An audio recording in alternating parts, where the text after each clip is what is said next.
All right, man. We're live. We're in episode 108, baby. Of the FN Marks podcast. And I'm Jay. And I am Brainless Bob. And, we're doing a Friday night episode. And lately, for the most part, we've been doing Sundays and Saturdays. And you know what? I'm not going to lie.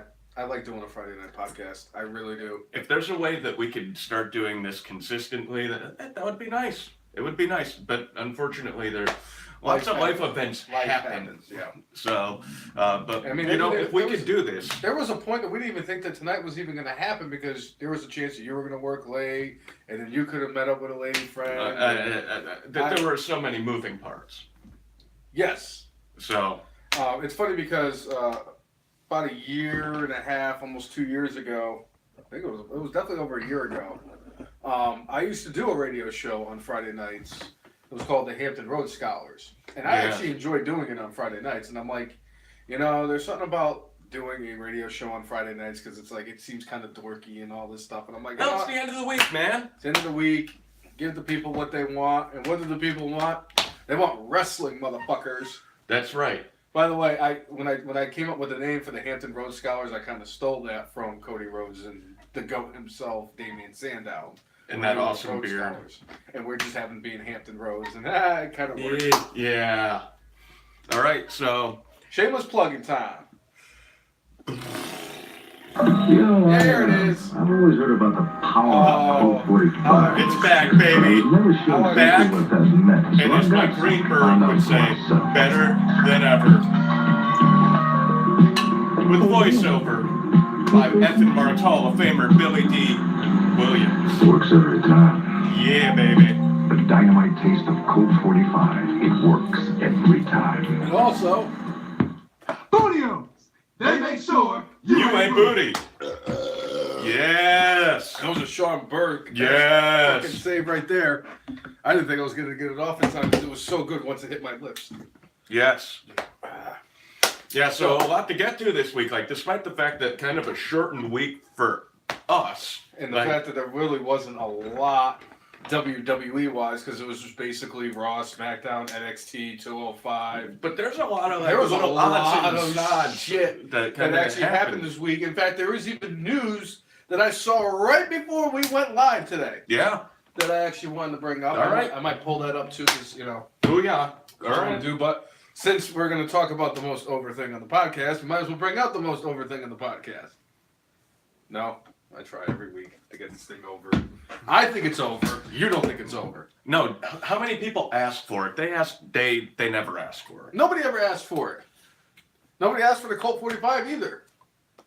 Hey, you know why that's over? Don't Eat the Brown Snow started drinking with us.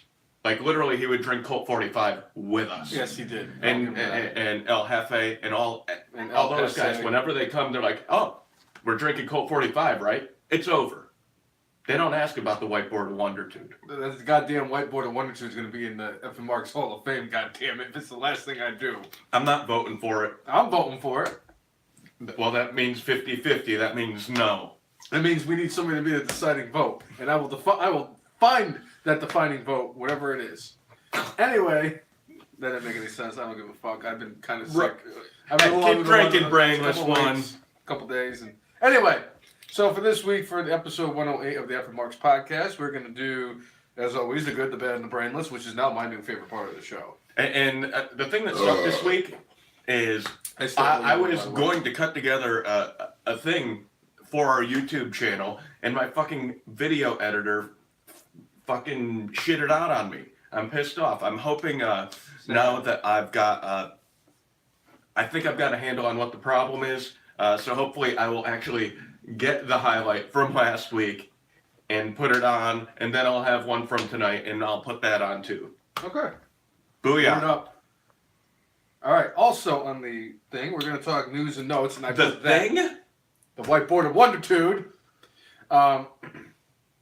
News and notes, and because there's a lot of different little tidbits of things that have happened, and it's not just WWE related. There's some things that are non-WWE related that actually happen, but slightly related. Yeah, kind of like XFL, the Elite, Chris Jericho, And one of my favorite things for this week, the return of a bunch of awesomeness. Okay.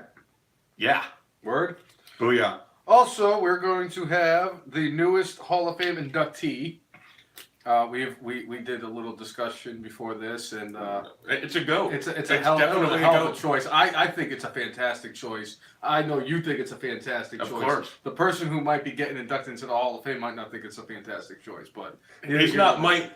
There's no might about it. He just doesn't know for a fact that he needs to give an induction speech once he goes into the Hall of Fame. Because obviously, I don't think we're going to be able to get a hold of Billy D. Well, there you go. Billy D. Williams to give his induction speech when we have our Hall of Fame induction. Or Curtis Axel. Curtis Axel, I still think there's a chance. Even if he gives like a video thing, like a little, hey, thanks for letting me be a Hall of Famer.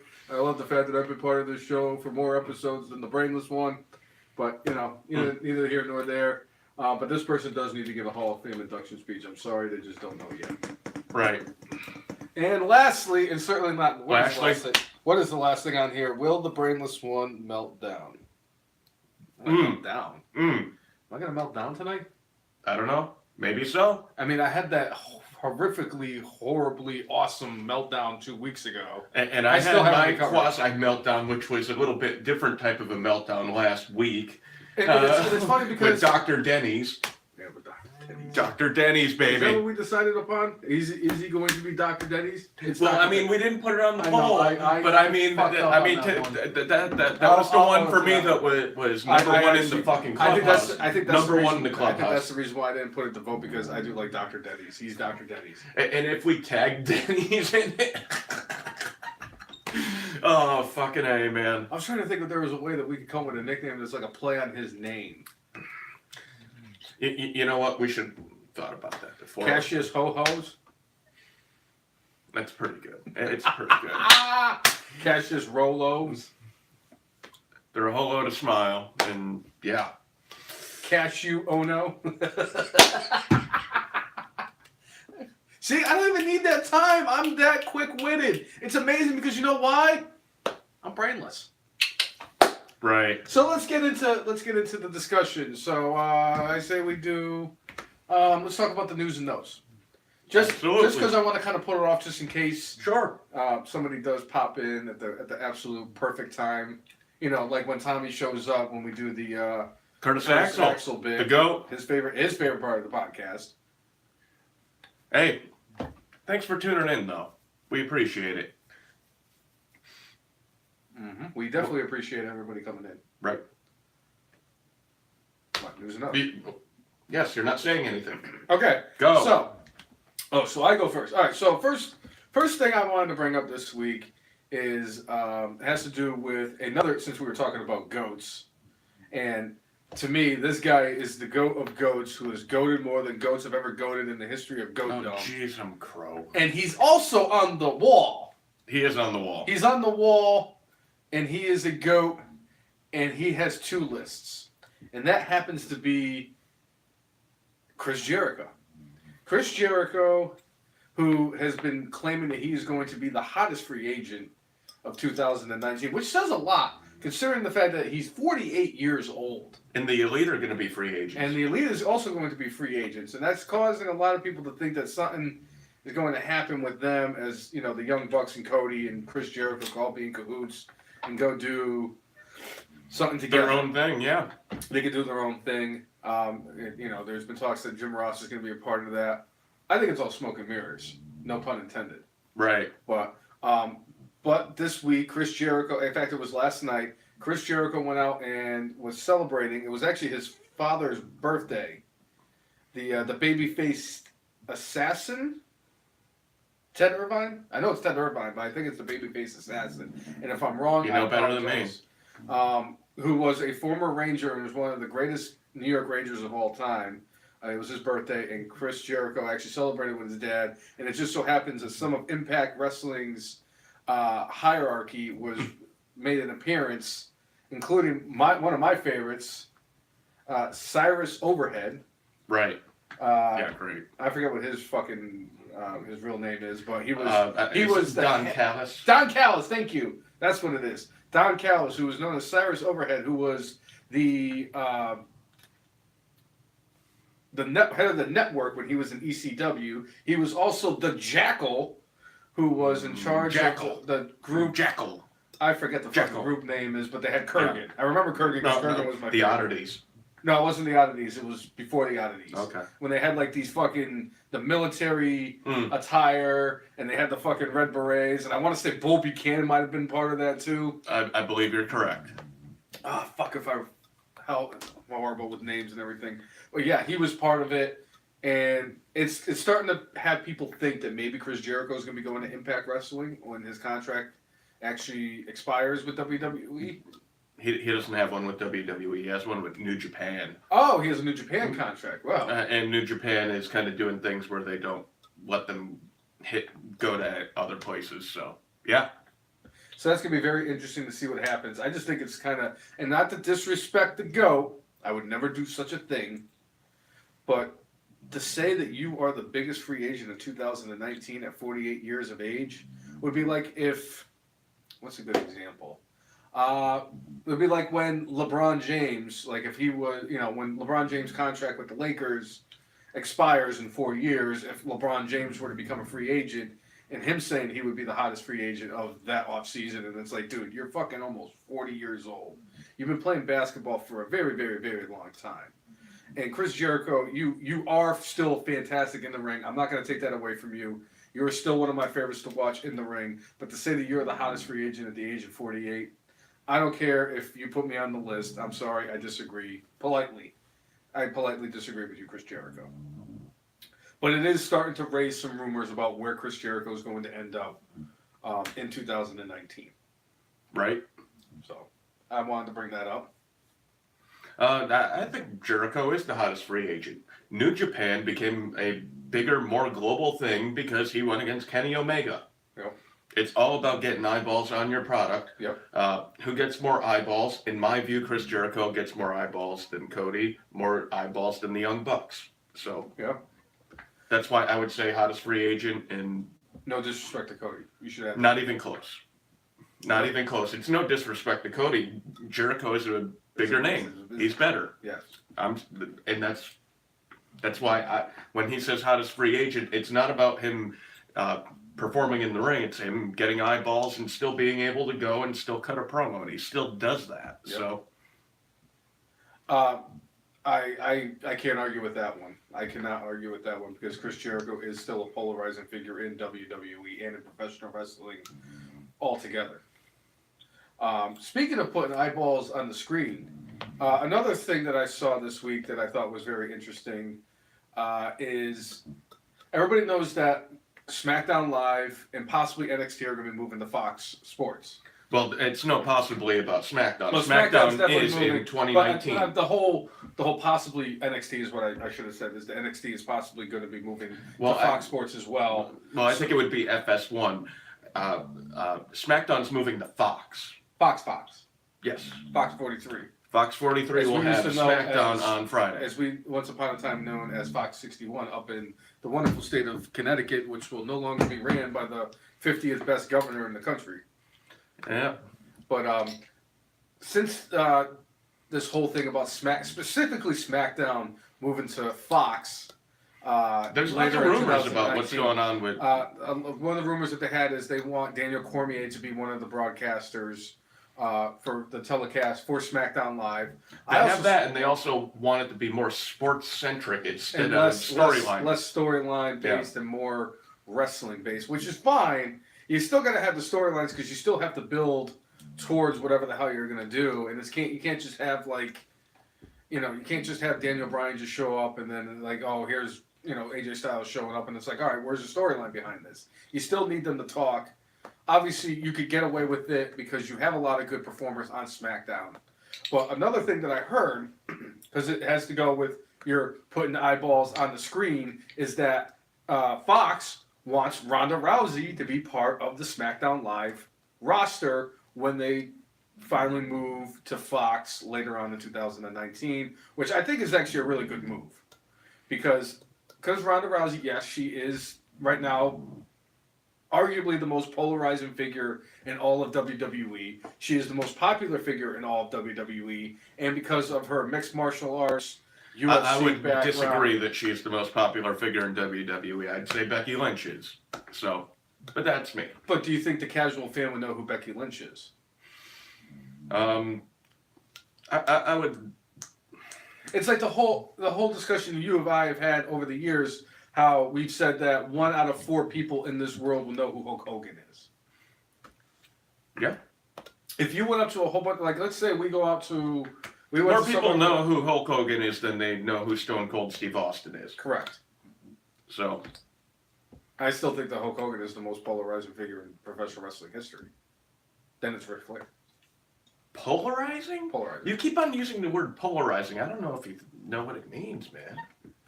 What does polarizing mean? I was already told I didn't know what the meaning of insanity is. Well, polarizing means that people love them or hate them. There's no in between. John Cena is polarizing. Hulk Hogan is polarizing. He might be now, but... Yes, before he wasn't. I wouldn't say Ric Flair's polarizing. Everybody more or less loves the dude. Yes. John Cena's polarizing. Roman Reigns is polarizing. Hulk Hogan is definitely polarizing. I wouldn't say that Chris Jericho is polarizing. No, Chris Jericho. You said he was polarizing. Right. Literally, you said he was polarizing 5 minutes ago. All right, fine. So I might be using the word out of context. Fucking sue me. Not out of context, inappropriately. Fuck, man. You'll pay me to think. Right. Anyway. So. I wasn't even impressed with that one. That was terrible. Right. Sorry. But I would say that she is definitely the biggest name in all of WWE right now. Yeah, probably. She's definitely the most popular. Is that better than polarizing? It is. Okay. And I thought that was interesting that they're thinking about doing that with Ronda Rousey. Obviously, they want to put, eyeballs on the screen with Smackdown going to Fox. I think it's a good move. I think they really need guys like AJ Styles and Daniel Bryan to still be on SmackDown Live.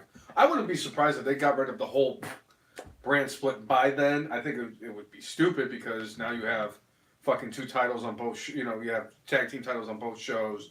You have women's titles on both shows. I mean, you're just gonna clunk everything up if you fucking just do that shit. You got to keep the fucking roster split the way it is because you're just gonna fuck everything up. Right. So. Yeah, I don't think I think they're gonna keep the roster split going. I think it works much better. We don't need Vince McMahon's hands on the SmackDown product more than it already is, because SmackDown is the only thing that actually is, decent on the main roster. So. Agreed. Yeah. Okay. Anything else you want to? Other news and notes you want to bring up? Oh, of course. XFL. XFL officially announced their first city that's getting a team, and it's going to be the St. Louis. St. Louis. You didn't even let me guess. Nope. There's no reason to guess. It's out there. Yeah, but maybe I didn't already know what it was.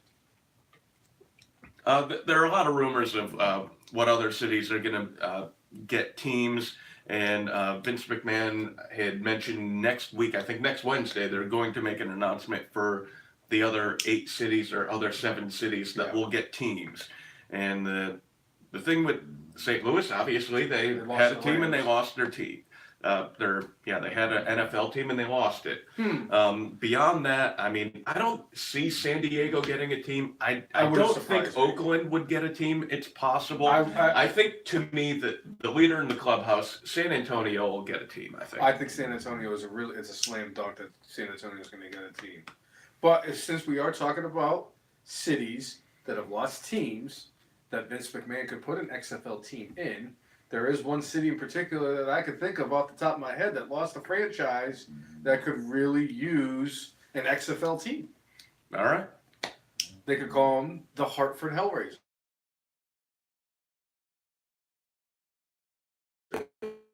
Losing an NFL team. No, but they lost the Hartford Failures. Hartford's not getting a team. I've seen crazier shit happen. Hartford's not getting a team. You don't think Hartford's going to get a team? No. You think they have a hard enough time filling Rentschler Field. Come on. Do you think there's a better chance of a team coming down here to Hampton Roads?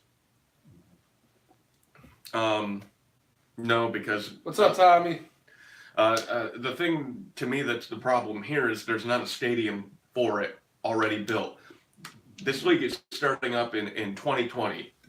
There would need to be a stadium already in place. Okay. So they're going to go to places, I think, that already have some sort of stadium. Can I see something happening in Orlando? Sure. Why not? It's an area where they, they love football, and they don't have a football team. Yeah, Tampa Bay is not super far away, but it's a few hour drive. Miami's like 4 or 5 hour drive. I could see them putting something in Orlando. I could see them. There's probably a Midwest town in there that they could probably put something in. But well, I mean, obviously St. Louis is one, but there's probably a couple other ones out there. Vegas. Vegas is going to have a team. Raiders. Yes, you're right. I see more of a shot of them going to Oakland than Vegas. What about Utah?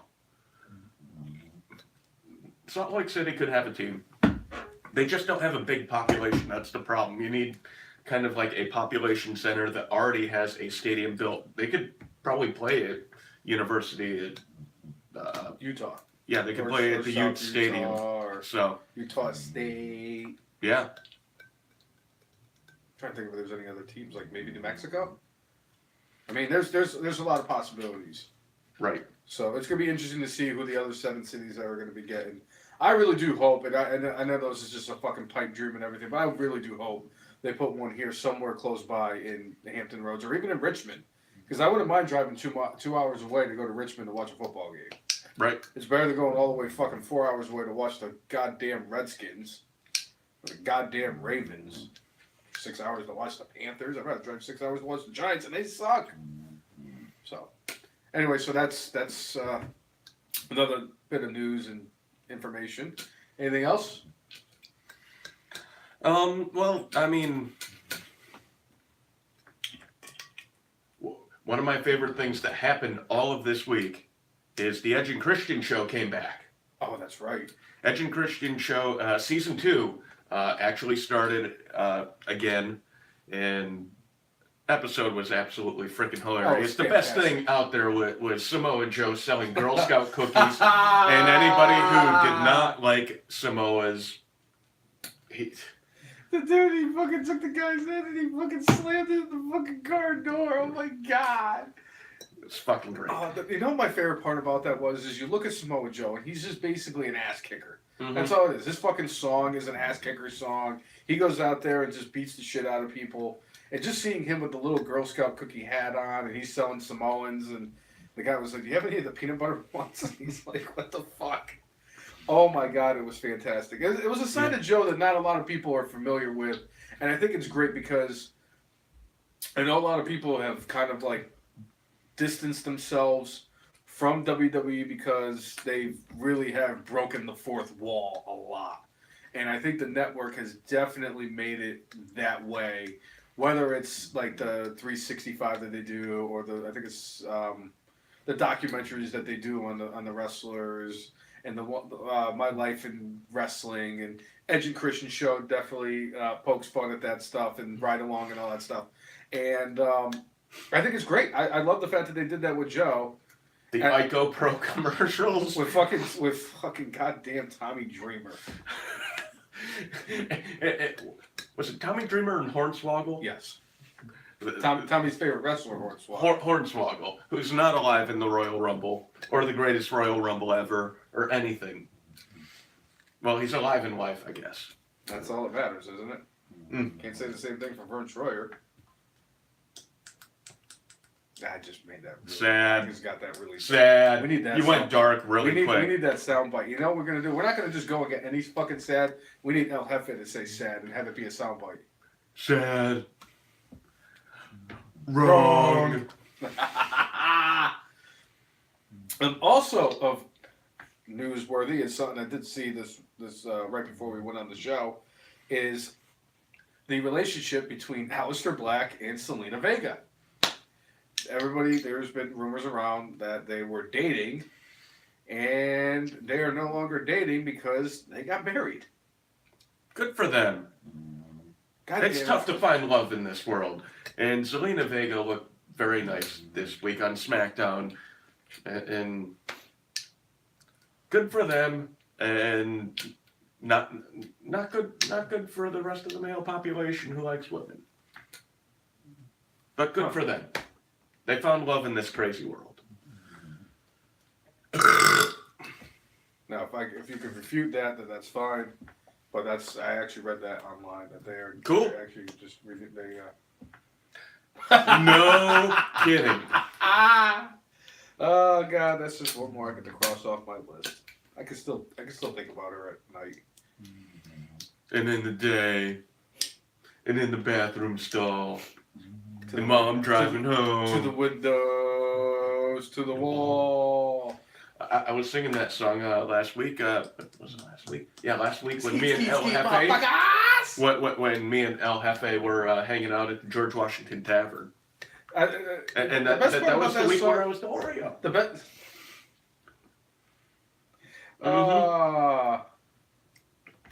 You know, Tommy, I think I agree with that. It's either her or Charlie Caruso for me. I mean, I still have a great love for my girl Mickie James and a great love for my girl Asuka.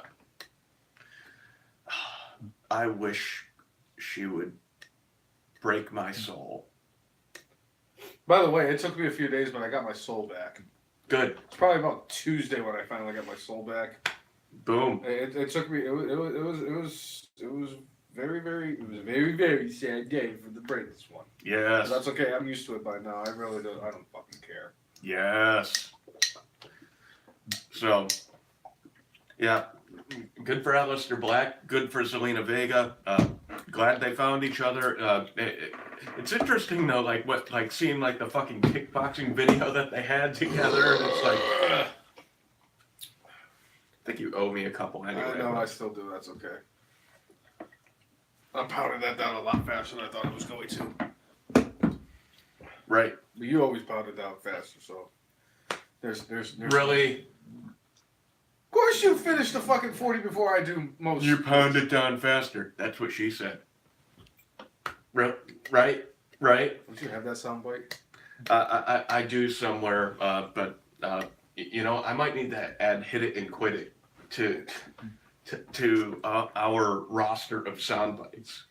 Let's not say we did. I think "Hit It and Quit It's good. Like, I'm in the middle of doing some things at work where I work in video production editing, and I'm teaching a guy how to edit. When he's questioning himself, and he's like, "What should I do?" I literally call up the soundbite, "Hit It and Quit It." By the GOAT, Don Roberts. Yeah. Who's still the only wavy employee we've actually seen where they did the mixed match where you put the celebrity's head on another celebrity's body. That is great. I'm still waiting for them to do the one with fucking Andy Fox. He's a goat. It's either like Andy Dick or fucking Andy Richter or Red Fox. Right. Georgia A. Fox. Yes. Vivica A.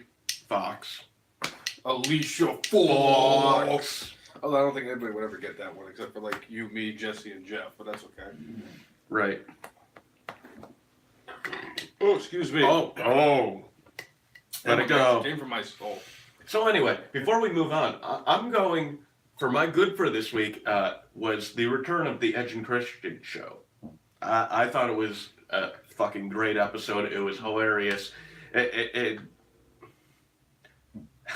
So much about that episode was so good. Between the dream within the dream within the dream.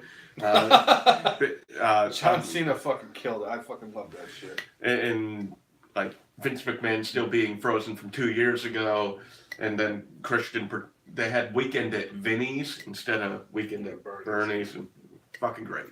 Fucking loved it. I actually have two goods this week. I'm sorry. Come on, stop! You do this like every week. To do it this week. Stop doing.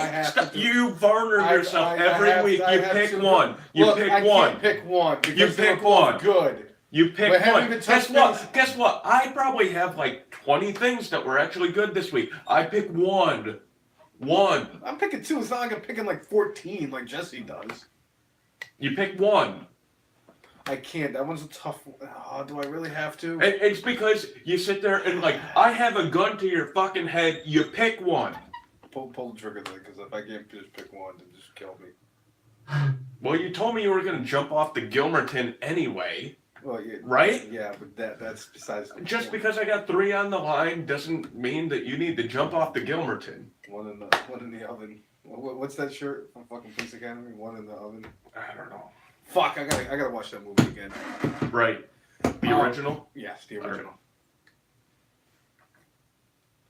So remember they were at the Police Academy for Family Guy, and they actually and fucking Quagmire had the same fucking shirt on. That's why I'm like fucking love that shit. I'm like, yeah. Right. The dude ended up hooking up with the fucking blonde cop. Yes. With the big boobies. Yes. Tackleberry. The goat. No, it wasn't Tackleberry. It was the chick who was with Tackleberry. She was like the female version of Tackleberry. Oh, right. She ended up with the fucking Asian cop in like the later versions of the fucking Police Academy movies. I know my Police Academy movies. I will say that. I know my Police Academy movies almost as good as I know my professional wrestling. Right. Eugene Tackleberry was the GOAT, though. Right. Yeah. All right, fine. I gotta pick one good. Pick one. Pick one. Good. If you want to have an honorable mention, you can do that later. My honorable mention I'll bring up later, but my good for this week was Samoa Joe selling Samoan cookies. I so wanted to pick what I wanted for my good, and then I saw that, and I was like, you know what? That's just too good. It was, you know what it is? Because it was so fucking out of left field. Like, I didn't even see it. Like, when I heard his fucking music play, I was like, oh, wow, they're just going to play on. I'm like, oh, shit, it's Samoa Joe. It was fantastic. He sold Samoas, and that's it.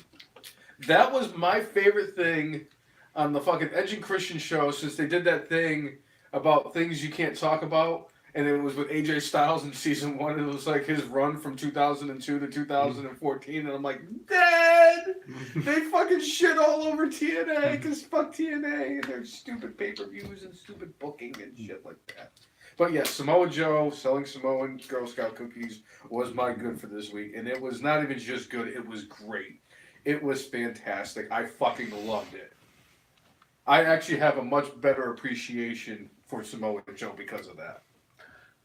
See, the other thing that was tough for me is, like, Samoa Joe cut a fucking awesome promo on Smackdown. Oh, he was my favorite promo from Smackdown. He might have been my favorite promo from Smackdown. Orton had a really good promo. So did AJ Styles.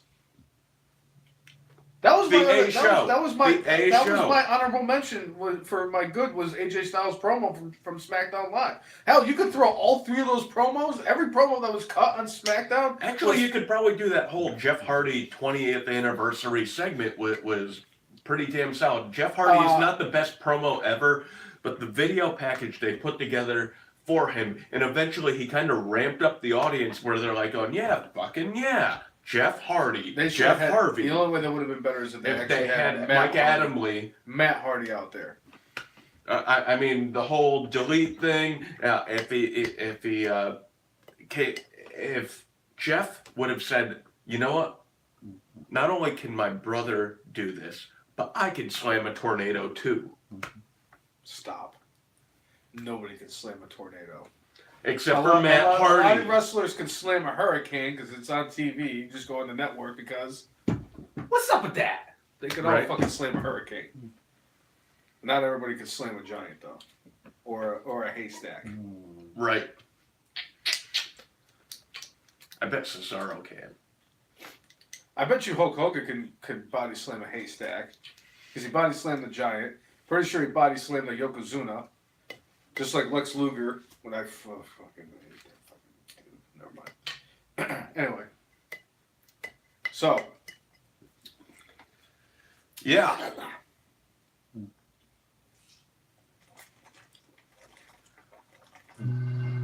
So yeah, Raw sucked this week. Again, literally Raw this week, like, was a bunch of fucking trailer park trash. The only thing that was really like Ronda Rousey was fine. She was good.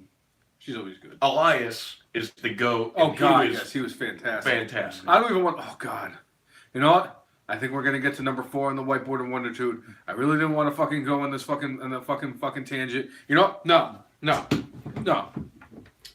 So for the second time, for the second fucking Friday episode of the fucking podcast, for the second time in 3 fucking episodes, the second time in 2 weeks, I'm gonna fucking lose my shit. I really do. Because you know what? I wasn't gonna fucking lose my shit tonight, but you know what? You brought up the fact that Raw was a fucking goddamn clusterfuck combined with a fucking dumpster fire, with a fucking train wreck, and topped off with a big pile of shit. That's what fucking Raw was this week. Are you fucking kidding me? Are you fucking... What's that dude's name? The fucking really jacked up guy that you fucking like the YouTube... Robert Frank. Yeah, Robert Frank. He's like... And I just went fucking... Total fucking Rick Sanchez on that one. Okay. Somebody needs to explain to me why Baron Corbin... You didn't miss anything, Tommy. I mean, Elias... You missed Elias. You missed Elias. He was good. Ronda Rousey was above average. She's really one of the only she's a solid promo, and she like that. There are. I hate this whole storyline that they're doing with Baron Corbin, Bobby Lashley, and Drew McIntyre. I really do hate what they're doing with this because number one, Drew McIntyre is better than this bullshit. You just had him in a fucking trio with Braun Strowman and fucking Dolph Ziggler that really made no fucking sense in the first place, but you did it anyway, and you fucking squashed that fucking trio faster than you squashed Braun Strowman's fucking heel turn that lasted about as long as a Kardashian wedding. Or a Big Show. Or a Big Show. Well, no, nothing shorter than a fucking Big Show. Because, I mean, he turned... I mean, I'm sure he's already turned again. It's an inside joke now. Yeah, it's just like his whole career. It's a fucking joke. And my life. That's another joke. But anyway, this whole thing is fucking stupid. Drew McIntyre is better than this. Drew McIntyre belongs in the main event picture. Not being a fucking crony for goddamn Baron Corbin. I'm sorry, he doesn't need it. Bobby Lashley. Bobby Lashley is just he's in a fucking spot like really. Yeah, I'm not completely against fucking heel Bobby Lashley, even if they gave him that fucking walking mosquito, Leo Rush as his fucking hype man. I think that's fucking retarded in its own right. They should have got Abe Washington back. But he does sound like a fucking mosquito at a barbecue, like Lashley. God damn it, where did that fucking mosquito go? And you're just sitting there and you're eating your fucking burger. Lashley. Where's the fucking spray, man? That's what fucking Leo Rush is. And you know what? He could have done his own thing with Leo Rush. Why do they need to be with Baron Corbin? I fucking can't stand Baron Corbin anymore. He used to be cool. He used to be somewhat entertaining. Now he's just a fucking douche wrinkle who can't cut a fucking promo, who never played one snap in the NFL, but they keep reminding us that he played football professionally. No, he did not. Playing on a practice squad does not make you an NFL player. Sorry. And this whole thing is so fucking stupid. I'm sorry. It's fucking stupid. Because number one, you buried fucking Elias, who was starting to gain a little bit more momentum. The fact that Elias is actually getting into more matches than he was before. Not that I was disappointed with the fact that Elias was going out there and doing his little shtick with the fucking guitar and playing that shit. And I've been so for him as a face because it's something different, because he could still be a fucking asshole, but he's a fucking cool, funny asshole. And instead of taking out his... Instead of making fun of the fans, he's making fun of the people he's going up against. And it's still good. And the fans still love him. And you killed all the momentum he had. And it's like, all right, what else can we do to fuck shit up here on Raw? Oh, I know. Let's fucking bury Finn Balor. And make him look like a fucking dipshit, too. I mean, fucking beautiful booking by Monday Night Raw. I swear to you, Aaron Rift from NoDQ.com actually tweeted out this week. He said, you know what? He goes, I've been saying it for years that I'm going to stop watching Monday Night Raw because it is so bad. And he's like, and I haven't done it. And you know what? This week is the first week I've decided to stop watching Monday Night Raw, and I do not regret that decision. I'm almost at that point. I understand that I have this podcast every single week, and I need material to talk about each and every week on this podcast. But you know what? I'm willing to take back 3 hours of my life to not watching that fucking garbage bullshit on Monday Night Raw every Monday night from 8 to 11. I'm at that point because it's starting to be unwatchable. And SmackDown's a much better show. I love watching SmackDown every week. I love watching fucking NXT every week. NXT UK. NXT UK is fantastic. We watched that this week too. They got a fucking goat. They got a bunch of goats on fucking NXT UK. I'm almost at the point where I'm ready to watch 205 Live over fucking Raw. It's not to a point where I want to watch Impact Wrestling yet, but it's getting close. I know it wasn't quite the meltdown that I had 2 weeks ago, but you know what? I haven't been triggered to the point yet because it's just Baron Corbin doing stupid shit and that whole fucking storyline being fucking stupid that I actually can control my meltdowns. I'm at peace. There's nothing you can do or say right now that can actually get me to melt down. So. Except for the fact that the Dallas Cowboys won last night. You know who's the greatest coach in the NFL right now, man? That Jason Garrett is such a good coach. And the Dallas Cowboys are going to win the Super Bowl this year, man. Michael Gallup had a game last night, man. He was just like Michael Irvin back in the heyday, where Michael Irvin was doing the best. lines of blow. He was doing lines of blow and catching 4 touchdowns a game, man. Michael Irvin, the greatest wide receiver, he's better than Jerry Rice and shit, man. I mean, Bob Hayes is the second greatest wide receiver of all time. And then there's Des Bryant. And Michael Gallup has got to be about Alvin Harper, isn't he? Alvin Harper and Rocket Ishmael are also great wide receivers that played in the National Football League, man. Jerry Rice couldn't even hold Rocket Ishmael's jockstrap, you know what I mean, man? Rocket Ishmael on, you know, he was on some next level shit tonight, too. Or today. At the fucking group chat. Like, he was on some next level shit, man. Nobody knows what the fuck you're talking about. You need to inform them. So I have this friend of mine. We all have this friend. We have this friend named Thomas, who I met through my good friend Ben. Your best friend. My BFF, who's my Farva who has hosted the podcast a couple of times. My Farva to his Ramblethorn, as people would What?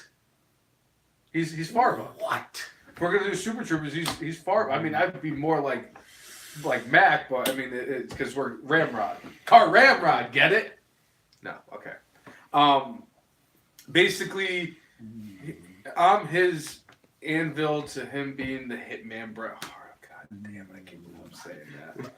Oh, God damn, even though I do have a better Jannetty to stop it right now. Don't ever fucking call me Marty Jannetty. You really want to fucking trigger me really fast, you call me fucking Marty Jannetty. Oh my God, you just call me a fucking Yankees fan, why don't you, huh? Hey, when's the next time the Whalers are playing an actual fucking home game at the Hartford Civic Center? Yeah, that's right. Never! That's what I thought! Call me fucking Marty Jannetty. wait. Hey, I've never hit on my. Wait until Gary Beckett retires. Wait until Beckett retires. I've never hit on my fucking stepdaughter, so I'm not Marty Jannetty. Right. Not Marty Jannetty. Don't ever fucking call me Marty Jannetty. I'd rather you call me. Swear to God. Woo! You know what, Tommy? We know with a comment like that, you know what happens to somebody when they make a comment like that in the fucking chat? Huh? Do you, Tommy? They don't end up follower of the year. They do not because end up follower of the he year. ends up getting butthurt. You know who's going to end up winning follower of the year from me? Me. I'm going to vote myself as follower of the year for this fucking That's so podcast. fucking trash. You know, and I don't Stop give a being fuck. so I don't fucking give trash. a fuck. You're so trash. He's just Come on. Don't ever fucking call me Marty Jannetty. I'd rather you call me X-Pac. How about that? I'd rather you call me X-Pac than call me Marty Jannetty. All right. You fucking call me fucking Marty Jannetty. I am going to clip this part right here. I'm going to send it to Don't Eat the Browns. Do it. Come on. Tweet it. He's going to retweet it. And he's going to do. Are we on? We are at 44 minutes. 44 minutes. Make sure. Don't Eat the Browns Snow tunes in at 44 minutes when he says he would rather be X-Pac than Marty Jannetty. I would rather be anything than Marty Jannetty. I'd rather be Duke the Dumpster Drosy. I'd rather be fucking Nails, the Goon, the Gobbledygooker, the Repo Man. That's a good tag team right there. I'd rather be fucking Matt Hardy 2.0. I'd rather. I don't believe that for a second. I don't believe that at all. I don't believe that. I'd rather be the guy that fucking cleaned Giant Gonzalez's attire than be. Would you Hardy rather Jannetty. be Hacksaw Jim Duggan at the show that you were at, where you? Yes. He was the I'd rather be fucking Hacksaw janitor. Jim Duggan right now. What about Ron Zombie? No, that's BBC.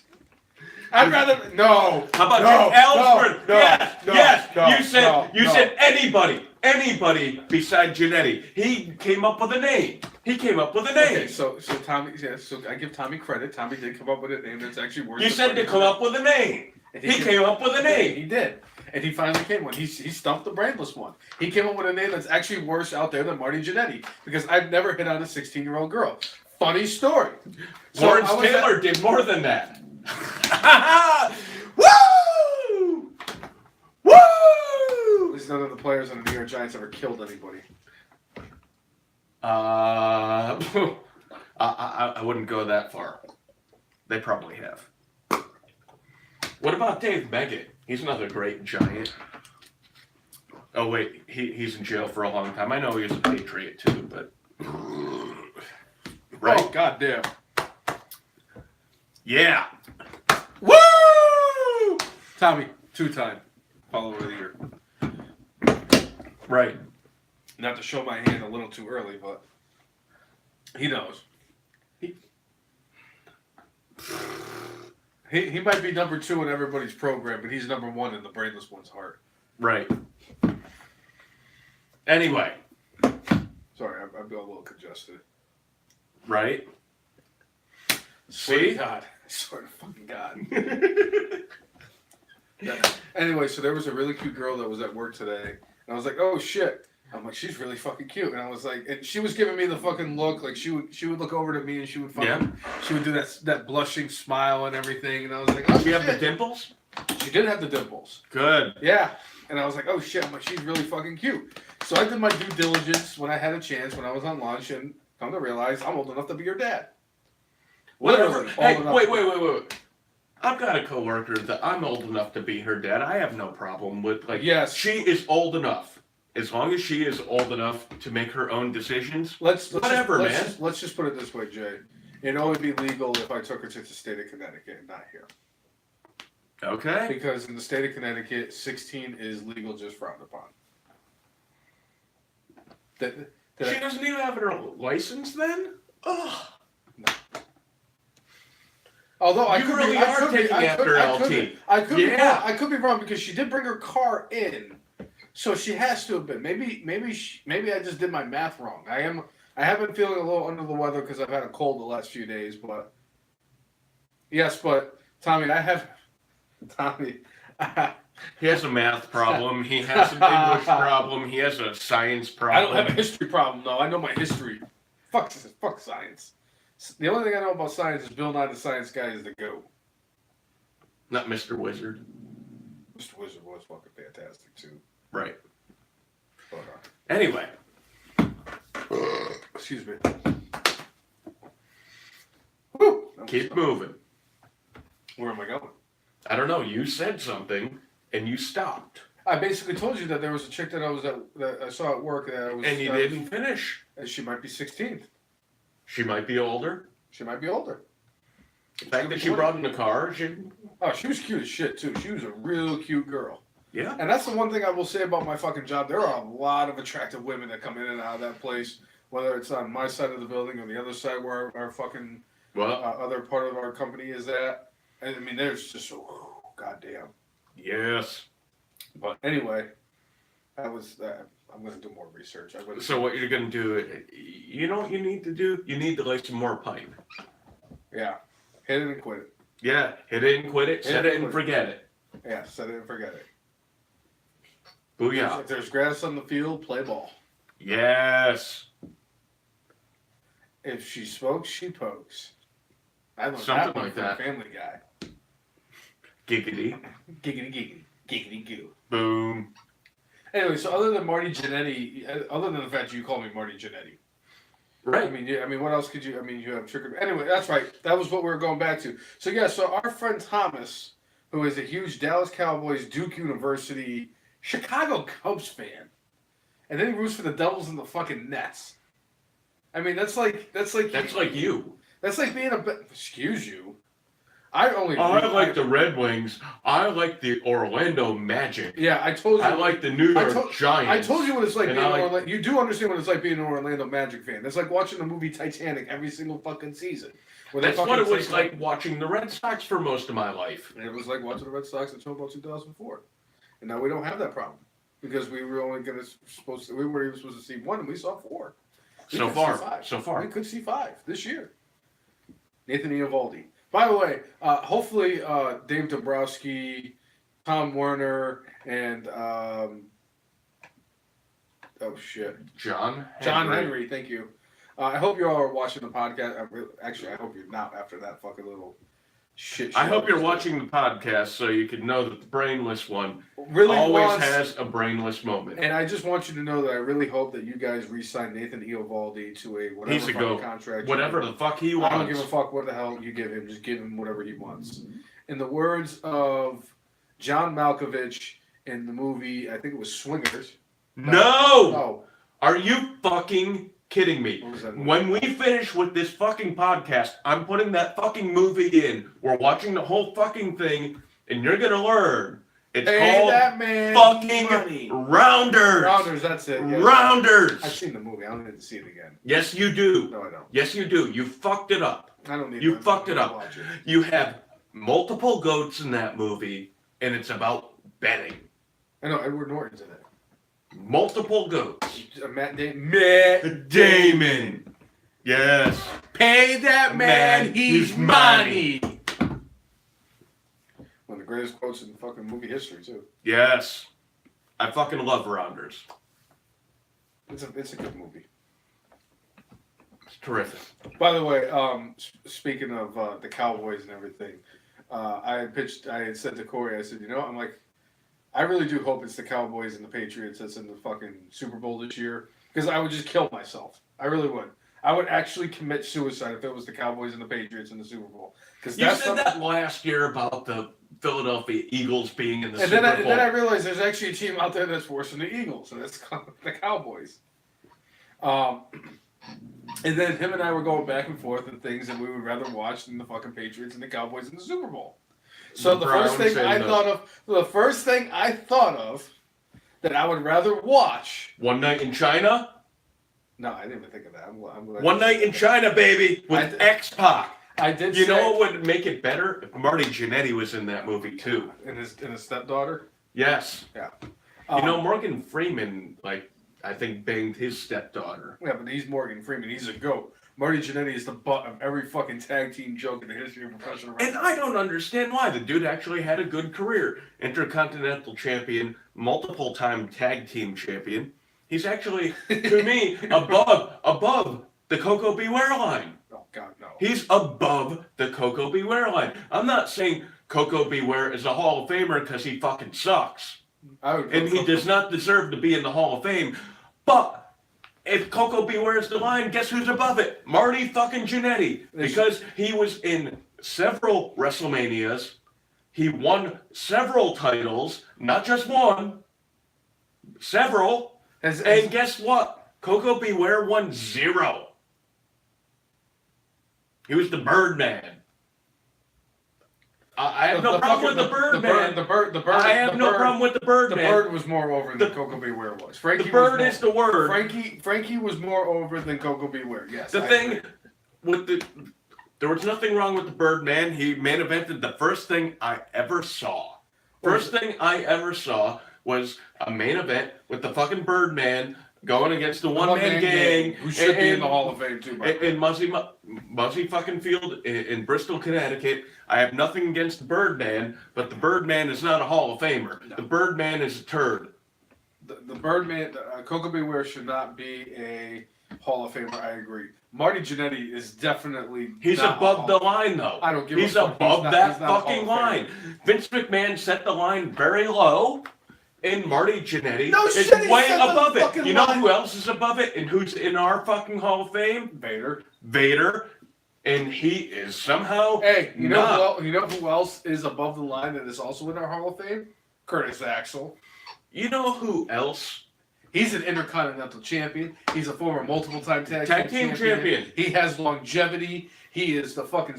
And most importantly, and we won't get into it because it's going to end up at the end of the program, but he's also the longest-lasting person in the history of fucking Royal Rumbles. And you know who else is above at least our line? You know who's above our line? That we haven't brought up yet?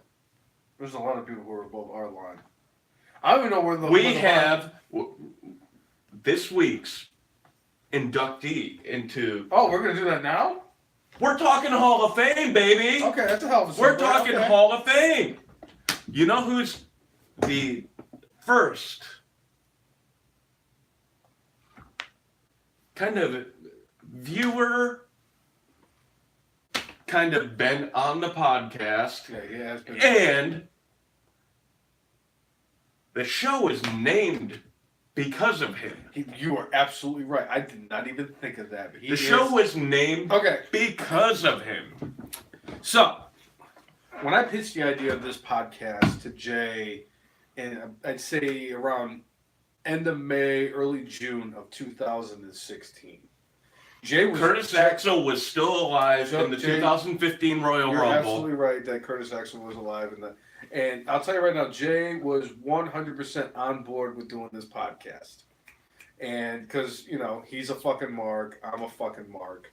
We're both huge wrestling fans. And, I got to say this podcast has been fantastic for me because I feel a lot better about talking because I've never had this whole thing where I could actually express myself as a wrestling fan and have other people out there come out there and either agree with what I say or disagree or call me a fucking douchebag or threaten my life with fucking headlights and fucking smelly fat guys who bring kitty litters to fucking wrestling shows. Anyway, when we came up with this idea, the first thing we thought of was what would be the perfect name for this podcast. Well, we threw out a few ideas that we had and everything, and one of Jay's really good friends came up with, he likes to shit on people. He likes to shit on people. He does. He absolutely loves to shit on people. And he is going to be your press secretary. When I become president in 2024, he will be my press secretary. Tommy, if you want a position in my cabinet, I have plenty of open positions. You just tell me where you feel you would be an absolute asset towards. You can't be press secretary. You cannot be press secretary or the secretary of the treasury or... Right? Entrance to the Royal Rumble and how he didn't enter the... You know what? Tommy's going to end up being part of the head of sanitation if he keeps this shit up. I'll tell you that. With Duke Drosy? With Duke Drosy. Duke Drosy? Is he going to be doing some drugs with Duke Drosy? If I could go back, we'll get into that. Anyway, so... there you go. He'll be the chief of staff. Done. Booyah. Just remind me in 6 years that you're going to be chief of staff, and I'm okay with that. I'm not going to be like Donald Trump where I change fucking cabinet members like I change my underwear. Or he changes wives. Or Terry Bradshaw changes wives. Yeah. Wrong. So he wants to be chief of staff. That's easy. That's a fucking chill position. Right. I'm gonna have like the greatest cabinet ever. It's gonna be the greatest presidential. I cannot wait until I'm president in 6 years. Make America brainless again. Mabba. Yes. So anyway, this one really good friend of Jay's, who I would consider a friend as well because he sold me a championship belt and everything. Oh, I just spoiled that a little bit. Has terms for what wrestling fans are. And one of the fucking terms he came out with was marks. A mark is... Well, and he says it in a very... Like, he doesn't say it like, Mark. No. He's like, No, nothing. He literally says, "Fucking marks." He gets all fucking fired up about it, and like, thing is, he realizes that he's a fucking mark. Oh yeah, he's definitely a mark. He's a mark. You're a mark. I'm a mark. I literally am Tommy's a mark. I am a mark. Yes, we know that you're just as much of a mark as I am that guy. Right. Tommy's a mark. Don't Eat the Brown Snow is a mark. Jimmy is a mark. Big C, Corey is a fucking mark. Thomas is a mark too, man, for the Dallas Cowboys, man. And I like Jason Garrett's the greatest coach in all of history. No. He's the biggest mark for Nate Diaz, man. Nate Diaz is the greatest UFC fighter since Nick Diaz, man. And I like both of them, and I think that they're going to be, if they ever did a I can't wait till they have their own tequila, man. Conor McGregor has his own whiskey. Conor McGregor has his own whiskey. The Diaz's need to have their own. Right there. They have to have their own tequila, man. And taquitos, man. Yes. I work at it. So I'm gonna be nice. I'm gonna be nice. Even though he fucking tortured the shit out of me all day in the fucking group chat. And You deserved it. I wanted to smoke a cigarette. Literally, what did I? You know what? And I think I said it a couple weeks ago. In general, you're not a great football handicapper. You thought last year that your Giants were going to be in the Super Bowl, and they ended up with what, a top 2 pick? But they had the second pick of the draft. Yeah, they drafted a goat though. Yeah, but you I mean, so did the Browns. I mean, how often do the first 2 picks in the draft become goats in their rookie years? The Browns drafted the goat, and the Giants drafted the goat. But literally, you thought, hey, Jimmy. That's right. El Himi. What's up, dude? What's up, Jimmy? How you doing? So, 2 of my favorites. Right. Jimmy and Tommy. Yeah, Raw. Yeah, Raw. Raw is a fucking trash. It's just absolute fucking no. It's just fucking good. Terrible. It's not even good. Pooped from work. That sounds like a poop from Raw is about how I feel. He's pooped. I thought he said, I'm good. I just pooped. I was hoping that's what he was going to say because that would be more entertaining than Raw. Yes. See? You're better off watching Raws from 2004 and 2012. Beyond. There is a Monday Night Raw from 2011 you might want to check out, Jimmy. With Hulk Hogan. Oh, wait. No. One of my all-time favorite Raw segments was live from Richmond, Virginia. If you are a true mark and a great wrestling fan, you would greatly appreciate that Raw because it was the greatest moment in R-Truth's career, and that says a lot because he was in the movie The Wrestler.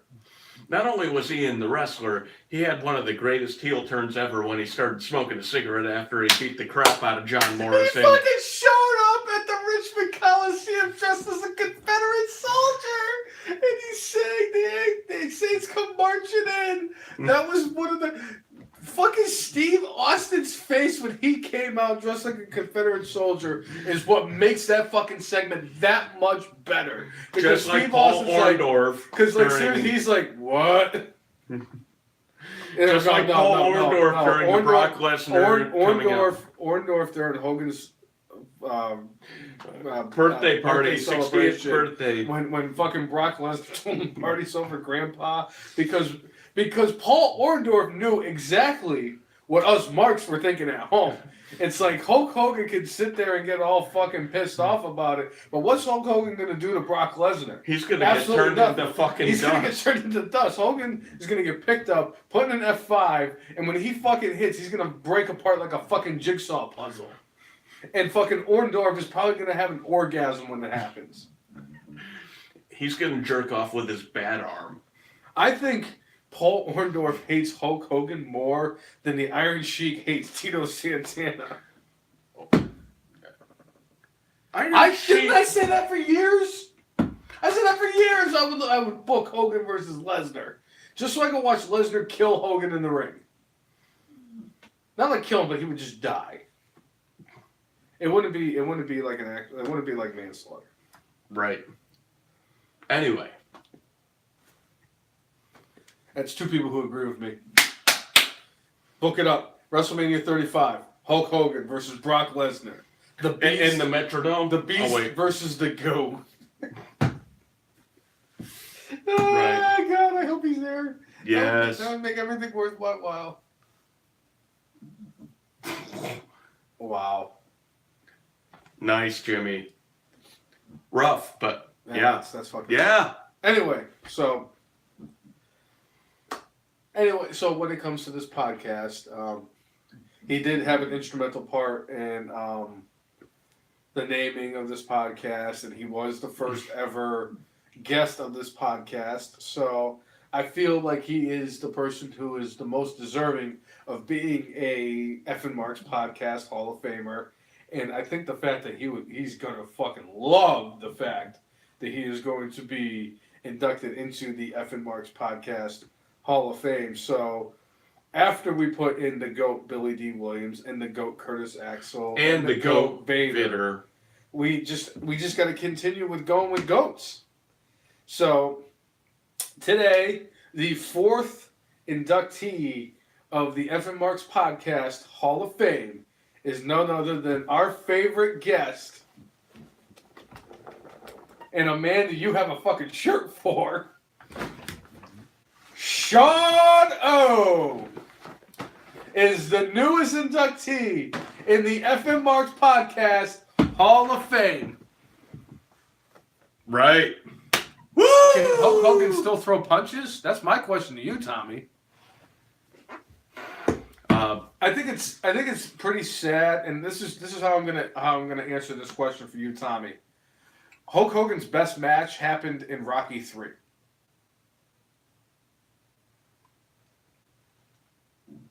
Yeah, I said it. I don't agree, but I said it. That's I meant fine. it, and I'd say it again. I'm sure you would. Yeah. I've never seen the man deliver a fucking suplex to anybody except for in Rocky That's not III. true. That's not true. Where's your proof? Where's your proof? Where's your proof? WrestleMania 18. He delivered a suplex to The Rock. Are you sure about that? Yes. Okay. He gave him a back suplex. It was not a straight up suplex. Actually, he might have given him a straight up suplex too. But he gave him a back suplex. You know who else he gave a suplex to? The Great Muta. Fucking A, man. Yes. See, even Tommy knows. Oh, Great Muta was a fucking goat too. Yes. Muta needs to be in the fucking Hall of Fame. Hall of Fame. Muta should have been in the Well, Hall of Fame. it's because they had to put like Tatsumi Fujinami, and they had to put in what the fuck's his name? Who beat the fuck out of Antonio Inoki? No. Who beat the fuck out of Inoki? Hey, wait. Definite You know, fucking Hall of I Famer. love to fucking bring this up when Antonio Great Inoki Antonio. went against the Great Antonio, and he beat the fuck out of him. Great Antonio was a fucking shit show, and you just gotta watch Inoki get so fucking pissed off that he finally snaps and just fucking kicks the shit out of this dude, and the Great Antonio comes up with a fucking bloody face, and it's just like, it's like, yeah, the Great Antonio. Antonio Inoki he's well above the Coca Beware line. He belongs in the Hall of Fame. So is Marty Jannetty. Please. He is. If he was in the Hall of Fame, the line would be called the Marty Jannetty line. No, it wouldn't. Yes, it would. Coco Beware is below the Marty Jannetty line. I know. By a lot. Coca Beware By a lot. Coca Beware and Drew Carey should not be in the Hall of Fame. And that says a lot because Jeff would be pissed off if I told him his dad doesn't belong in the WWE Hall of Fame. Right. But yeah, so Sean O is our newest inductee into the Hall of Fame. Sean O, not only because he is he did ring announcing for a lot of independent wrestling around basically the entire eastern seaboard of the United States. He was also he drove around. He was the personal chauffeur for many of these events for the GOAT. At least according to Stone Cold Steve Austin, the GOAT, Ric Flair. Sean O had 5 of his 6 Woodchuck hard ciders drank by Balls Mahoney, just from going from the event to the hotel, back to the event, and a 7-Eleven run so we can get cigarettes. And that was Balls Mahoney, not Sean O. Sean O, who was also on an episode of E60 for when Scott Hall, when almost, Scott Hall died. almost died. I was And there. Sean Odomsky is also only one of 2 human beings that both Jay and I have seen at an independent wrestling show, the other one being Hacksaw Jim Duggan. Right. Am I wrong? I'm not going to count the fucking Hampton Roads Championship Wrestling shit because none of that actually counts. They don't get brought up in this podcast anymore because they're a bunch of fucking... You literally just brought them up. Yeah, well, fuck them too. Right. Right? Okay, of legitimate independent wrestling programs that actually gets legitimate talent to perform. I got to see Velvet Sky fucking play with her thong in the ring. Right. I saw Hacksaw Jim Duggan. I thought he was the janitor the second show I saw. I got to see Stone Rob Van Dam and get my picture taken with him. Right. He's a goat. Pictures. Oh, Jimmy, come on, Jimmy. This show hasn't been PG since like episode 1 of the F and Marks podcast.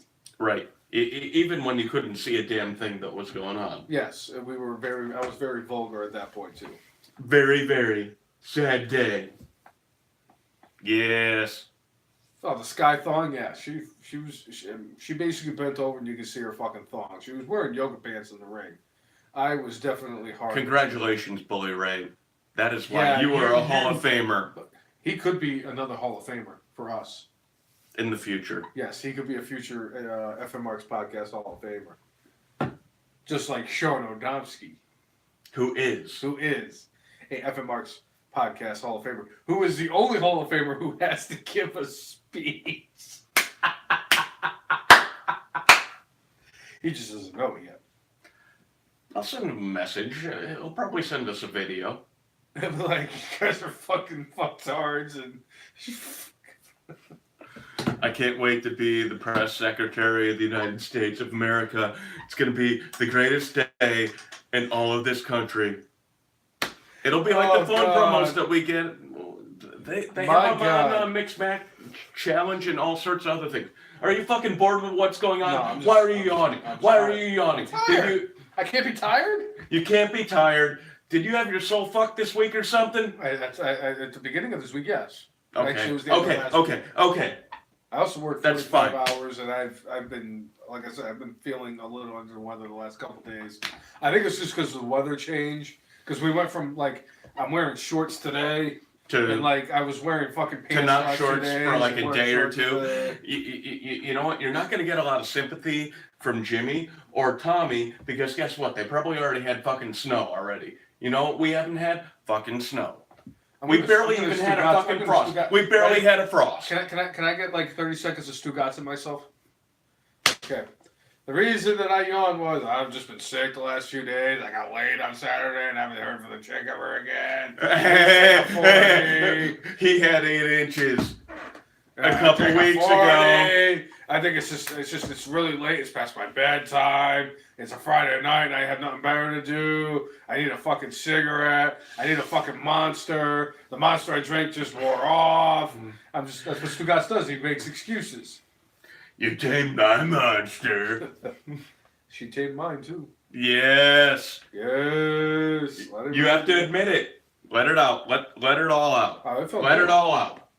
I'm actually less stressed out than I've been in a while. Because you got your soul fucked, baby. Woo! Hit it and quit it. I got it back on Tuesday. Thank God. Hit it and quit it. I mean, shit. I'm lucky I got my fucking soul back. Fucking less than 72 hours later. Hit it and quit it, baby. Yeah, Nia Jax is gonna be in.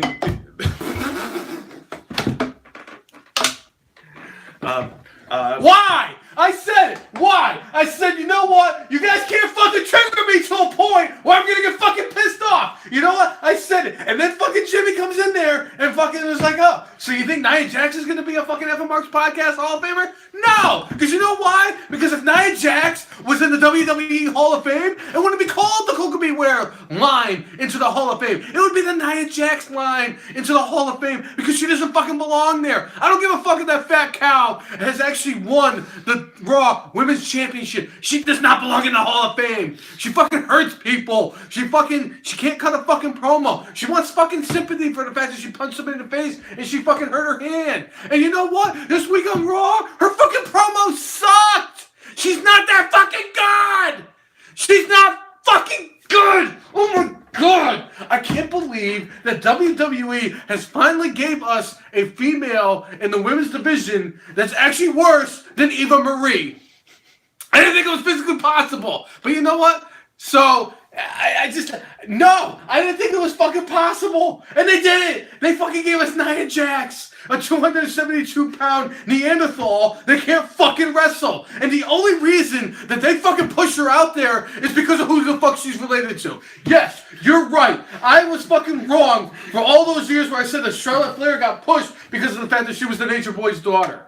I get the fact that I was wrong about that. And I'm mad enough to admit the fact that the Nature Boy's daughter, Charlotte Flair, was pushed because of who she was. It didn't hurt her that her father was who it was, but you know what? She's still one of the best in-ring performers in all of WWE. So you know what, Charlotte? I've forgiven you, and I am sorry for all those remarks that I made about you being pushed because of your father. Nia Jax, on the other hand, are you fucking kidding me?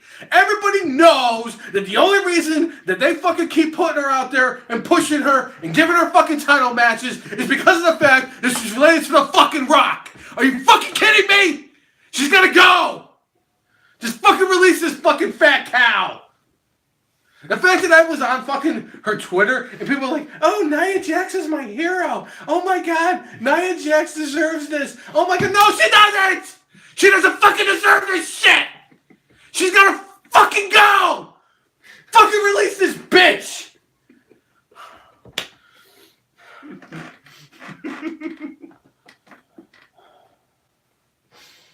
Okay. All right. My brain went. Oh, God damn it, Jimmy. She's not going to win the fucking Royal Rumble. If she fucking wins the Royal Rumble, I swear to God, I will fucking delete the fucking network. I will cancel the fucking network. I don't give a shit. I will not give them $9.99 a month to watch that fucking fat bitch with the worst fucking entrance. I'm not a monster! Fucking come out there and be like, everybody should feel bad for me because I'm the Rock's cousin and I'm the fucking worst fucking wrestler in my family tree. Like even my aunt, who's the Rock's fucking mother, is actually a better wrestler than I am. She never wrestled a match. God, I fucking hate Nia Jax. So my brain list this week. You're gonna go with a is bad Nia first? Jax promo. Nia Jax overly long promo. It went on, and on, and on, and on, and on, and on. I was wishing Steve Buscemi was up there, like in Billy Madison, with a gun, and had her on the fucking list to take that out. Oh, look at that. Vince actually wrote it. Hey, you know what? The words were not the problem. It was the delivery of Nia Jax that was the problem. She was like,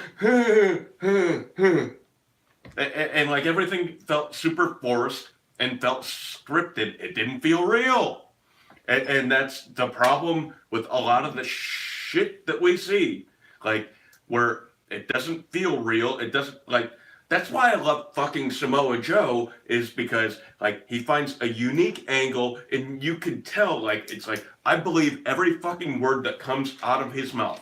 Nia Jax, Baron Corbin, a couple of people that, like, I don't believe too many words that actually come out of their mouth. It's like, I got my script memorized. All right, that's good enough. No, you need to deliver a fucking performance. Instead of like going, oh, I've got the fucking, I've got the thing memorized. Man. My opinion on that, Jimmy, on who I think is going to main event, I think there's two matches that are going to potentially main event TLC, it should be Daniel Bryan versus AJ Styles for the I think it's going to be the Smackdown women's match. I do think it's going to end up being Becky versus Asuka versus Charlotte in the TLC for the women's title. Literally, there's the fucking 3 goats in the match. I'm so fucking invested. And I want Asuka I want her to soul fuck me. As much as I love how Becky Lynch has been since basically since SummerSlam, I want Asuka to win that match too. I'm still gonna pick Becky though because she's a goat. Okay. But if they really want to do Becky versus Ronda at WrestleMania, one of those two has to drop the title. And then I think it's gonna end up being Becky, and then she ends up winning the fucking Royal Rumble, and then she challenges fucking Ronda for the Raw Women's title. Right. Exactly, Jimmy. That's exactly, yeah. You see, Jimmy's on the same page with me. Right. Boom. But basically, the way that they've been booking Nia Jax is like how they've been promoting the whole Paige movie, Fighting with My Family. That's exactly what it is. Where the best part of that whole fucking movie is that one part where the fucking Rock is in, where he's basically making fun of Paige and her fucking brother in the fucking movie. That's basically what it is. Because the only reason you're fucking pushing Nia Jax is because she's the Rock's cousin. It's not because she can wrestle. It's obviously not because she can cut a promo. Because she can't do either one of them. And you know what? I'm fucking done. I'm fucking done. If she's the one... Jimmy thinks it looks fun. If she's the one that ends up beating Ronda Rousey, I don't know what I'm going to do. I will probably fly all the way up to Stamford. No, I'll drive to Stamford, Connecticut. It actually have more meaning to it. I'll drive all the way to Stamford, Connecticut. How much I will longer go until Dan's done? I don't give a shit about that. New Year? I don't give a shit. I'm going to go up Honey there. Badger don't give a shit either. I don't give a fuck when Dan Malloy is done. I'll go up there. I'll fucking kiss him on his lips if I have to. I don't give a shit. I'm going to go up there, and I'm going to go to Vince McMahon and be like, you know what? You're going to watch me do this. And I'm going to go on there, and I'm going to delete the fucking network. Delete. Right in his fucking face. I'm like, you know what? You're not getting my $9.99 a month anymore. Right. Because you fucking put that fucking heifer as the fucking women's champion that fucking beats Ronda Rousey. The only thing that would have been worse is if Charlotte Flair ends it. Because Charlotte Flair is not the do-all, be-all, say-all, greatest fucking women's competitor. No. You let her fucking end Asuka's undefeated streak. She's not beating fucking Ronda Rousey. Because then you might as well just have her fucking wear a chest protector to the ring and fucking start going like this and going Durner, and have really fucking wet hair and all that shit. Right. And she fucking... Like Aquaman. Right. Right? Yeah. Right? Am I right? Am I right? Right. Ned! Hold on, let me do it. Ned Ryerson! Needle on his head, Ned the head. Case Western High, buddy. Right? Bing! I fucking love that movie. He's a goat. Oh, he's an absolute fucking goat. So is Bill fucking Murray. He's a goat. All right. Harold Ramis, who wrote and directed that movie, he's a goat. He's a goat. Rip. With Trev Albert. Yeah. All right. So yeah, Nia Jax is my brainless for the week. Apparently, she's your brainless for her lifetime. My lifetime. Yes. Anyway. No, actually, my brainless for this week, believe it or not, has been the way that they're fucking booking the way they booked fucking Elias and Finn Balor this week with the whole fucking Baron Corbin, Drew McIntyre, and Bobby Lashley fucking stable that they've come up with. Because it's really fucking stupid, and it's actually beyond borderline. You know what? The Lucha house parties every week are fucking stupid, too.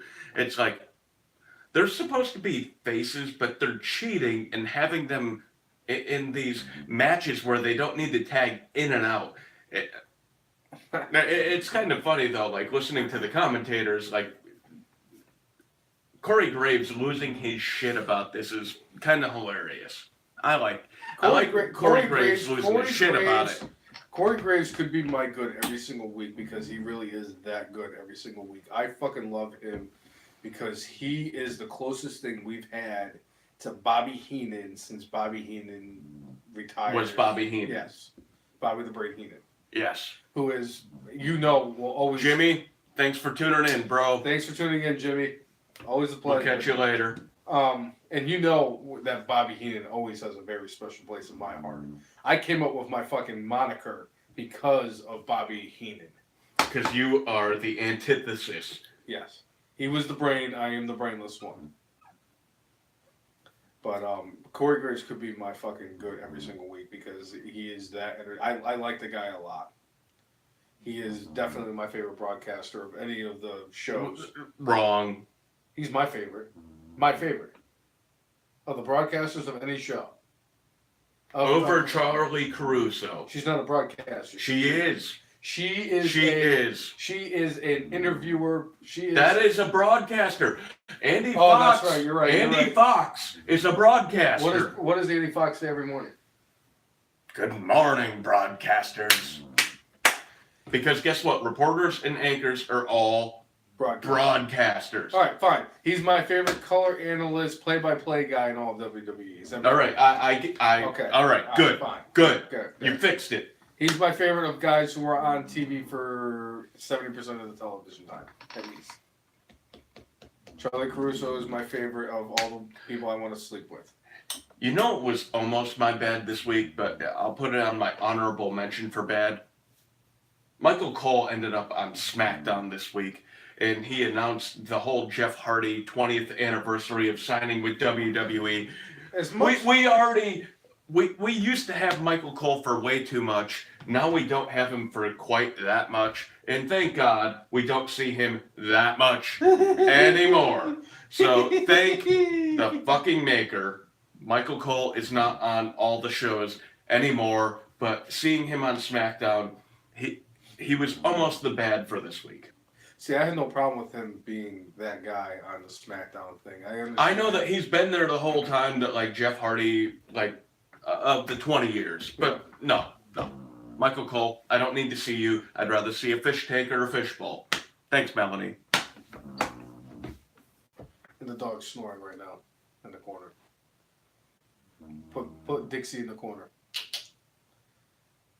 Fuck, I had a bad for this week and now I don't remember what the fuck it was. You know what my bad is for this week? It's my bad almost anytime this bullshit motherfucking happens. You know what I fucking hate? You know what I fucking hate? More than anything. You know what I fucking hate? Yes. Yankee fans. Yes, them too.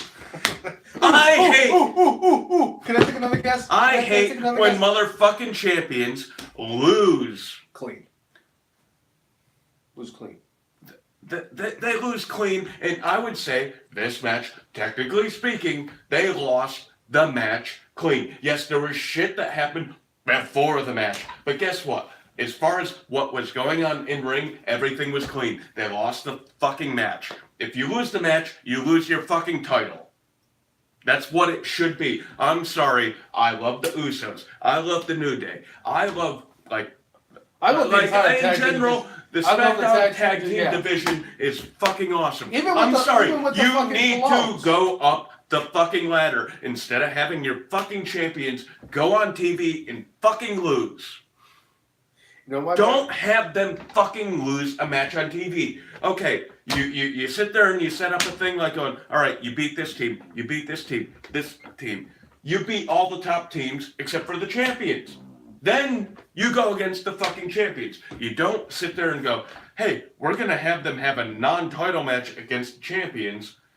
We're going to have them beat the champions. Then we're going to have a championship match. And we're going to have them lose to the champions. This is the fucking thing that drives me fucking bonkers about the booking that they do with WWE. And I actually fucking love SmackDown. But this was fucking stupid, and I fucking hate it, and I know you didn't have much of a problem with it, but I have a big problem with it, because I have a big problem with champions losing, and then winning. It's stupid. I fucking hate it. I think it's fucking retarded. See, my thing is that the fact that Cesaro got knocked the fuck out before their match, so he was at a disadvantage.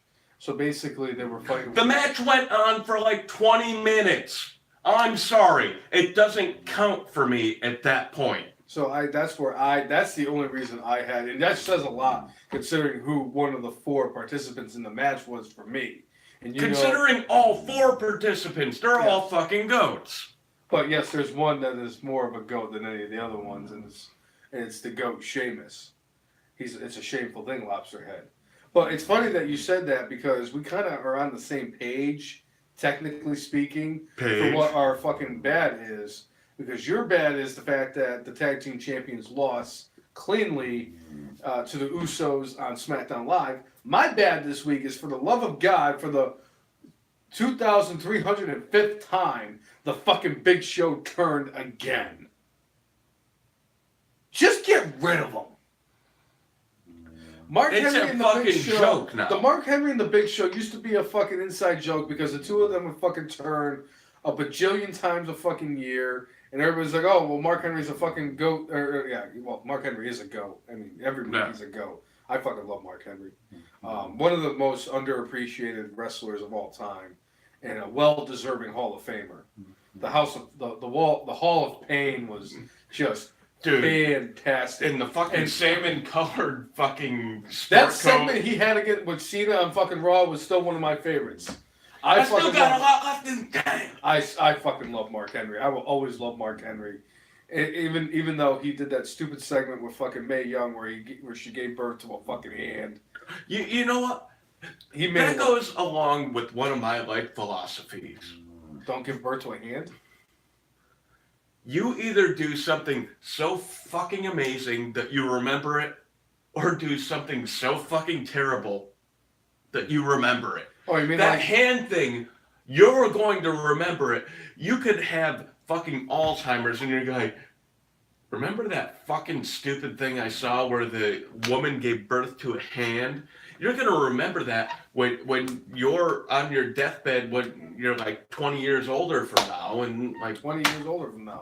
So I'm going to be on my deathbed when I'm 55, huh? Yeah. Great.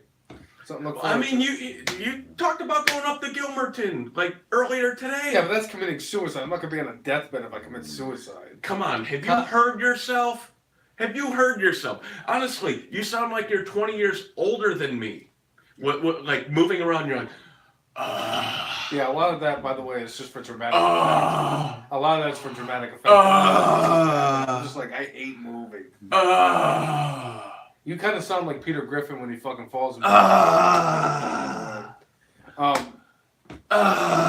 Which is funny you say that because, like, I can guarantee, like, 30, 40 years from now, the people I work with are like, hey, do you remember that time that fucking Rob backed the fucking Saab out of the fucking thing and hit the fucking tree?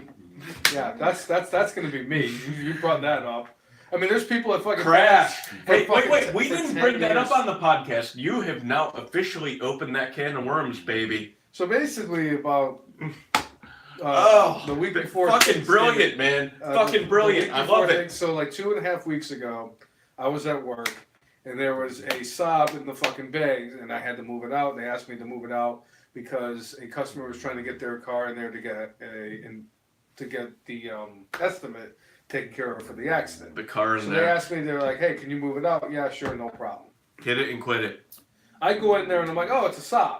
I haven't gotten behind the wheel of a fucking Saab since I was a fucking kid, and I never even turned the fucking key in the ignition because it was my uncle's car. And I was like, Uncle Ray? Shit. Uncle Steve. Okay. My other Uncle Steve. My other Uncle Steve. My favorite Uncle Steve. I'm sorry, I hate to say it, but he is still my favorite uncle. So I was in there and I was like, oh shit, there's the fucking ignition. Looked and I was like, oh shit, this thing's a manual. Never drove in a manual in my entire life. I said, how much different can it be from a fucking automatic? So I fucking Tommy can tell you. I can fucking I know Tommy can fucking tell me. I basically turned the key in the ignition, and without a half a second thought, the car just took off backwards out of the fucking bay. So I'm fucking just like, what the fuck? I'm slamming on the brakes and trying to get it to stop. It's not stopping by any means. And I'm like, what the fuck? I'm like, what the hell is going on? I did not know that if you turn off the fucking key in the ignition, the car was just going to stop. I was just trying to avoid fucking hitting any vehicles. And I'm just like, all right, what the fuck? And I'm hitting the brake, and I'm like, God damn it, I hope I don't, boom! Stopped. I said, I hope to God I didn't hit a fucking car. I get out, hit a fucking tree. And I was like, wow, isn't that a fucking experience? So one of the guys in the body shop came out, and he was like, "Is that a manual transmission?" I go, "Yeah." He goes, "Give me the fucking key." So I give him the key. So our fucking estimator was like, "What the fuck just happened?" And I explained to him what happened. I was like, "Well, I just turned the key and the thing fucking took off." Come to find out, the brakes were actually shot on it. That's why it didn't stop. And I basically wrecked a car that was a total loss anyway, so it wasn't really anything. Basically, it was just everybody's been giving me shit for the last 2+ weeks. Crash. They've been calling me Crash and all that stuff. And I will say this, as unfortunate of a circumstance it is, I'm glad that I'm actually still there to actually have them use me as the butt of a lot of jokes than be sitting on my couch unemployed trying to figure out what the fuck I had happen, or the fact that I could have been at the precinct trying to explain how it was not vehicular manslaughter. Right. So I'm happy with what has gone the way it has, and it could have been so much worse. Right. So anyway. So that's that. And that's that. So Big Show turning for like the 5 kajillionth time is your bad for this week. So basically for me, my good was Samoa Joe selling Girl Scout cookies. My bad was the Big Show fucking turning, yawn. And my brainless was the whole Baron Corbin storyline with Bobby Lashley and Drew McIntyre. All right. You gonna recap what yours are? Sure. My good for this week is the return of the Edge and Christian show. That totally reeks of awesomeness. Fucking awesome. Whole thing was great. Yes. My bad.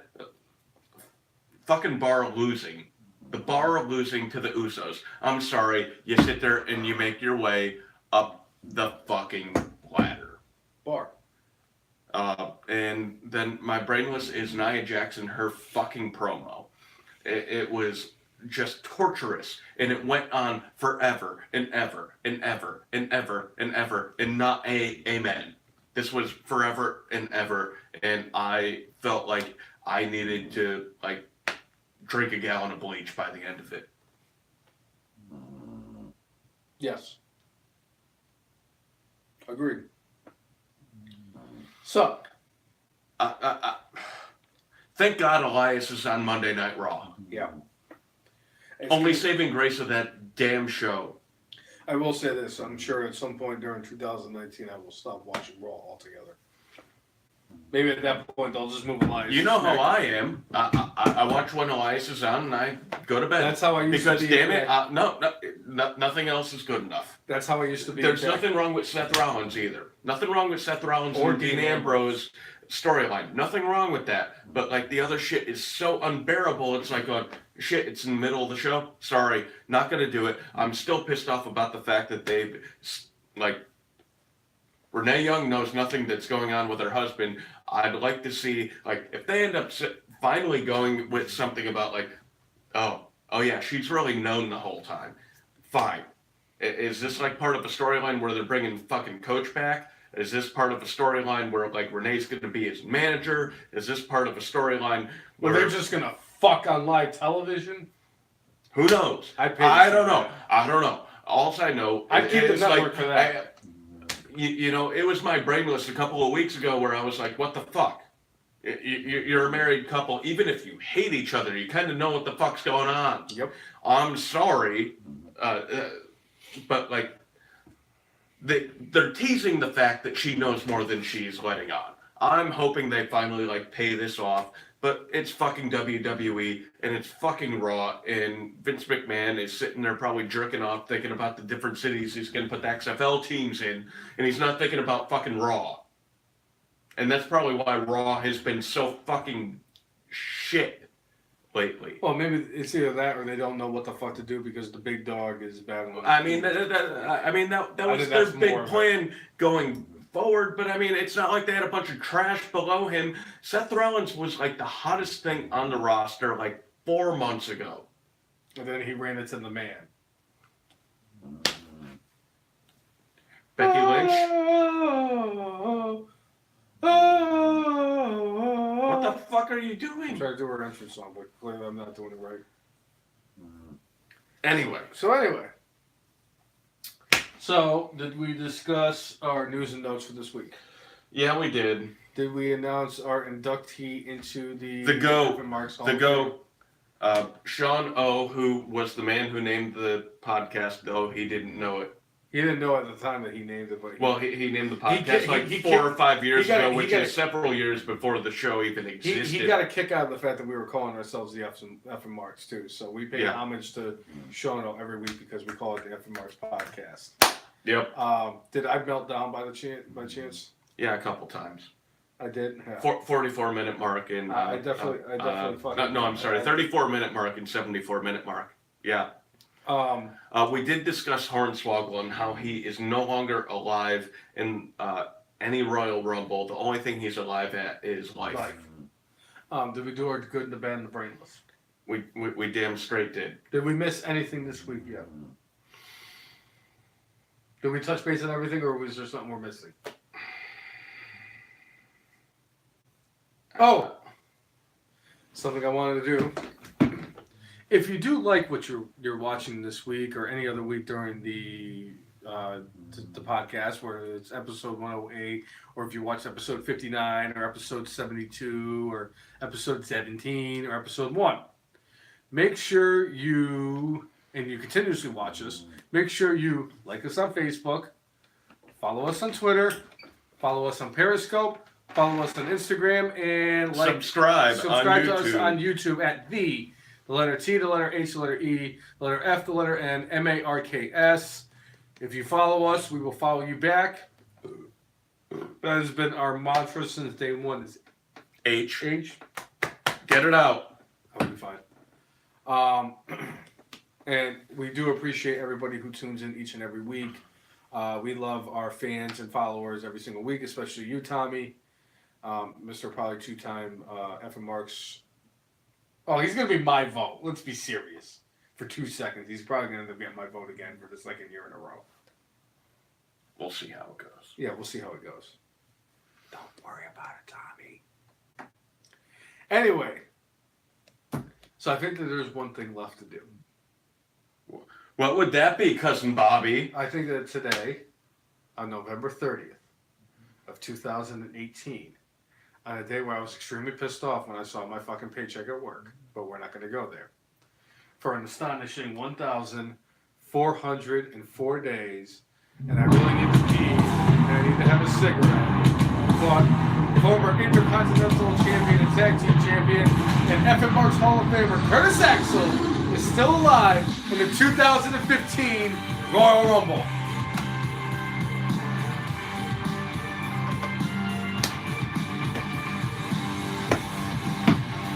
Right.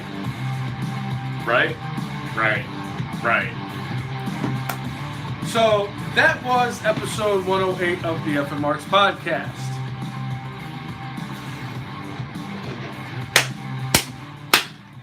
Yeah, no, it was Eric Rowan, but that's okay. Wrong. Thank you.